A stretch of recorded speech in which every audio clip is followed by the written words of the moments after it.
Hello everyone, তোমাদের সঙ্গে আমি আজকে শেয়ার করছি একটি বিয়ের ভিডিও। তো আমরা আগের দিনই চলে গেছিলাম আমার দিদির বাড়ি। সেখানে রাত্রেবেলা হয়েছিল আশীর্বাদ, ছেলে মেয়ে দুজনে। তারপরের দিন বিয়ে।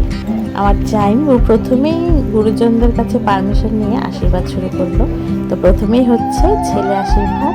আমার জামাইবাবু প্রথমে আশীর্বাদ করে নিল, তারপর আমার দিদি আশীর্বাদ করলো, তারপরে ছেলে আশীর্বাদের পর্ব শেষ হওয়ার পরে মেয়ে চলে আসলো, মানে আমার ভাগ্নি। তো এখন ছেলের বাড়ির লোকরা আমার ভাগ্নিকে আশীর্বাদ করছে। একের পর এক যে রীতিগুলো আছে সব হচ্ছে। তারপর ছেলের মা আসতে পারেনি, ওনাদের বাড়ি কলকাতায়।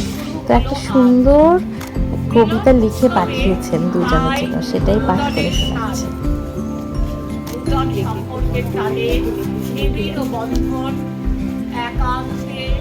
একান্ত হলো